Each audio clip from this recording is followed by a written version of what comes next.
White-dominated sport. Our Foreign Affairs editor Robert Moore reports.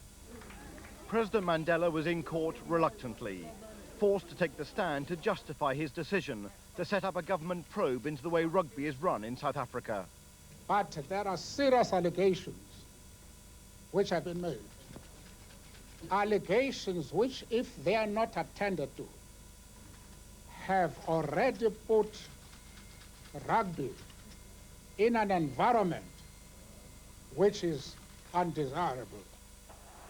The judicial inquiry will look into allegations of racism in the world of South African rugby, for so long seen by black South Africans as a white sport and one of the symbols of the old apartheid regime.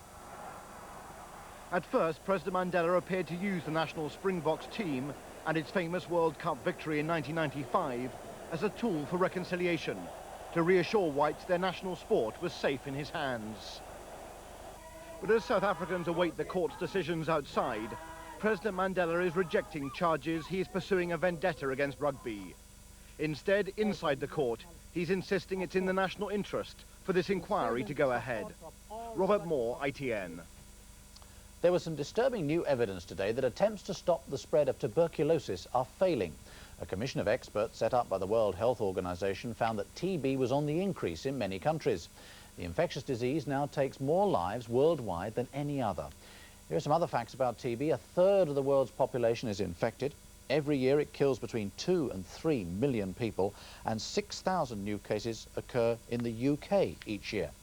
Well, joining me now is Dr. John Moore-Gillan, who is chairman of the British Lung Federation and a specialist in TB. Dr. Moore-Gillan, it sounds rather frightening. Why is TB so rampant? I think because we've taken our eye off the ball, and that's on a global scale.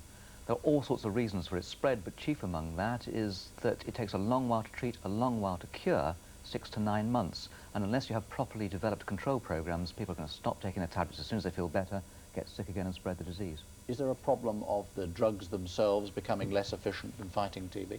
Well, certainly multi-drug resistant tuberculosis is becoming more common, both globally and in this country. And that, again, is a result of stopping treatment too early, not taking all the tablets all the time.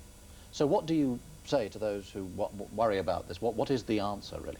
Well, on a local scale in Great Britain, I don't think it's a disaster, but we have to make sure we keep devoting adequate resources to control of tuberculosis and researching new ways of treating it and curing it. On a global scale, I'm much more gloomy unless governments take the action to devote the sort of resources to treatment and control that it needs if we're going to rid the world of this scourge. You talk about Britain with 6,000 cases. That sounds, to the layman, rather a lot. Is it in fact not a worry at all? No, it is a worry. Historically, we've had far more cases than that, but it bottomed out in this country in the mid-1980s.